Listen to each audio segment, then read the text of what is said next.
Assalamualaikum warahmatullahi wabarakatuh. Bertemu lagi dengan saya. Pada kesempatan ini saya akan menjelaskan tentang bagian-bagian mata dan fungsinya sebagai bagian penjelas dari kegiatan membaca. Dalam kegiatan membaca ataupun kegiatan memirsa, di dalamnya ada proses memahami pesan yang disampaikan dari orang lain kepada kita secara visual. Jadi kalau membaca, lambang visualnya adalah tulisan-tulisan yang terdapat dalam buku misalnya. Yang lain adalah ketika kita memirsa tampilan video, maka alat indera yang kita gunakan adalah mata, kemampuan melihat. Dan kalau berbicara tentang kemampuan melihat, itu akan sangat bergantung pada organ tubuh yang kita sebut dengan mata. Apa itu mata dan fungsinya akan saya jelaskan sebagai bagian dari penguatan penjelasan tentang keterampilan membaca dan menulis. Baiklah, saya akan tampilkan dulu anatomi dan bagian-bagian mata itu. Saya share screen. Beginilah penampang anatomi dari mata. Kita bahas dulu, mata ini sebenarnya alat optik alamiah yang diciptakan Tuhan yang ada dalam tubuh kita. Mata ini merupakan indera penglihatan dan merupakan organ yang dapat menangkap perubahan perbedaan cahaya. Organ ini bekerja dengan cara menerima, memfokuskan, dan mentransmisikan cahaya melalui lensa untuk menghasilkan bayangan objek yang dilihat. Struktur anatomi dasar dari bagian-bagian mata tampak seperti pada gambar berikut ini. Bagian ini biasa kita sebut dengan kelopak mata. Kelopak mata. Di atas mata itu ada alis ya. Kemudian di kelopak ini ada bulu mata di bagian atas dan di bagian bawah. Oke, selain kelopak mata, di sini ada kelenjar lakrima dan saluran air mata. Yang kita bahas satu-satu ya. Pertama kita lihat ini lensa mata. Lensa mata. Lensa mata merupakan benda bening yang berbentuk cembung. Jadi cerminnya ada di sini berbentuk cembung yang terdapat dalam bola mata dan terletak persis di belakang iris. Nah ini irisnya. Di belakang. Lensa mata berfungsi memfokuskan agar cahaya atau bayangan masuk itu jatuh ke retina. Jadi cahaya itu diupayakan bisa masuk, jatuh ke bagian retina. Lensa mata dapat memilih dan mencembung. Kemampuan ini disebut daya akomodasi mata. Mata akan mencembung jika melihat benda yang dekat dan memilih jika melihat benda yang letaknya jauh. Selanjutnya ada yang disebut dengan kornea mata. Kornea mata ini, yang ini, merupakan selaput luar mata yang tidak berwarna bening. Ya. Kornea ini berfungsi melindungi bagian mata yang berada di dalamnya. Selain itu juga fungsinya untuk menerima rangsangan cahaya dan menusukkannya sampai ke mata bagian dalam. Kornea mata selalu bersih karena dibasahi oleh air mata yang dihasilkan oleh kelenjar air mata. Jadi kelenjar air mata ini menghasilkan cairan gitu ya untuk selalu membasahi melembabi bagian mata ini. Selanjutnya ada bagian pupil. Ini bagian pupil. Pupil adalah bagian mata yang berupa sebuah lubang kecil yang berfungsi untuk mengatur jumlah cahaya masuk ke dalam bola mata. Besar kecilnya pupil diatur oleh iris.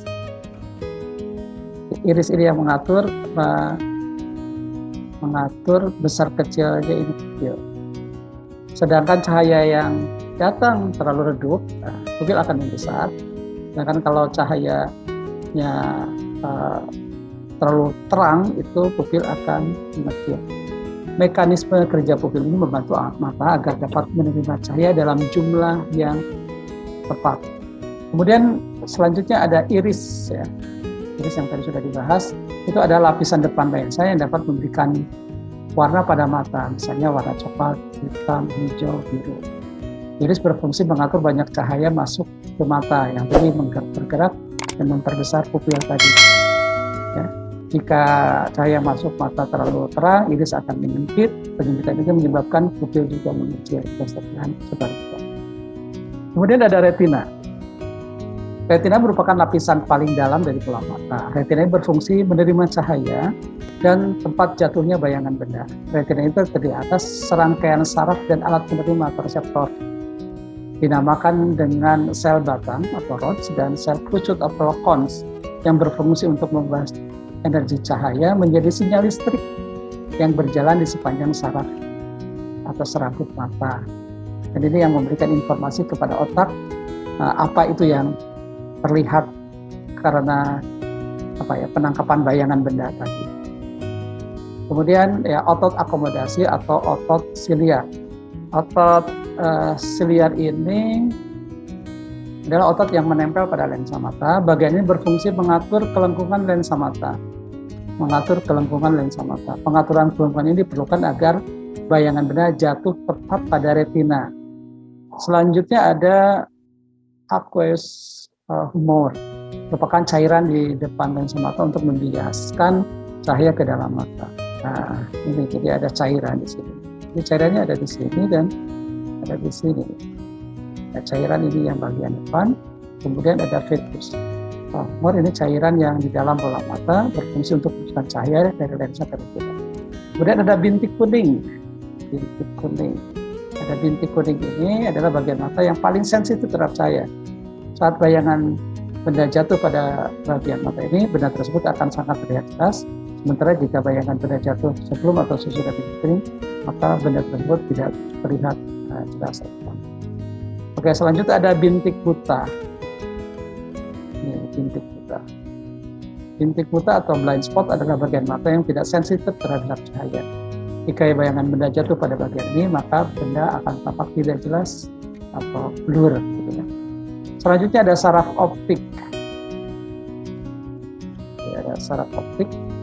Saraf optik ini fungsinya untuk meneruskan informasi bayangan benda yang diterima retina menuju otak. Jadi melalui saraf inilah sebetulnya kita dapat menentukan bagaimana bentuk suatu benda yang kita lihat. Jika saraf optik rusak, berarti kita tidak dapat melihat alias buta.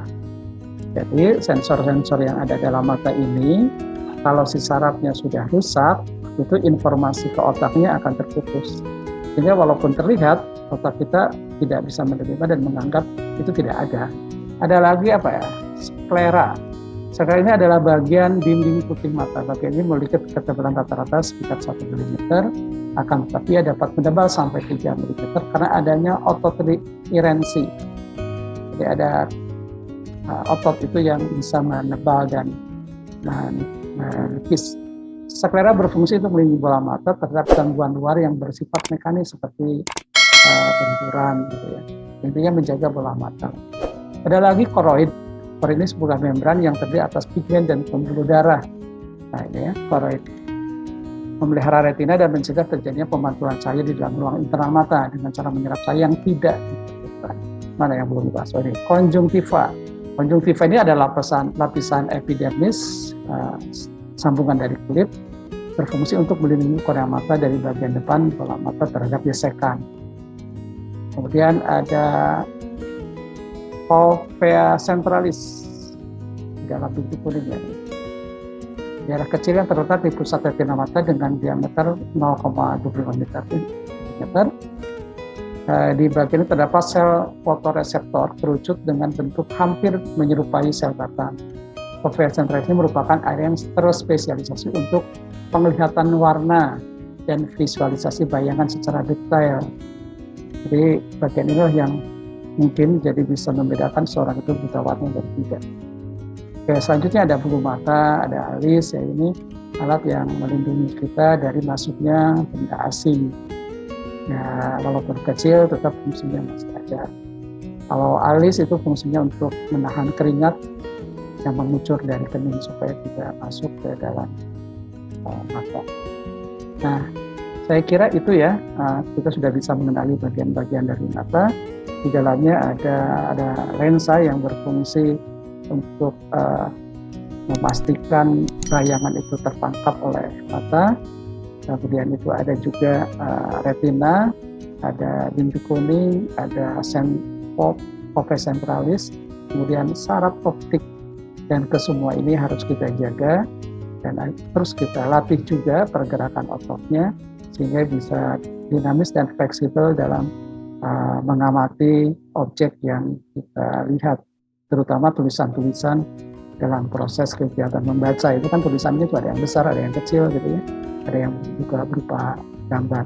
Ini penting dalam kegiatan membaca karena jalan masuk pesannya itu memang melalui mata, sehingga ketika kita kehilangan kemampuan dalam mendeteksi adanya cahaya, maka kita akan kehilangan kemampuan membaca. Dan ini gerakan-gerakan mata, menebal, menipisnya lensa itu bisa dilatih dengan cara sering membaca, diolahragakan. Demikian yang bisa saya sampaikan melengkapi video tutorial tentang membaca. Assalamualaikum warahmatullahi wabarakatuh.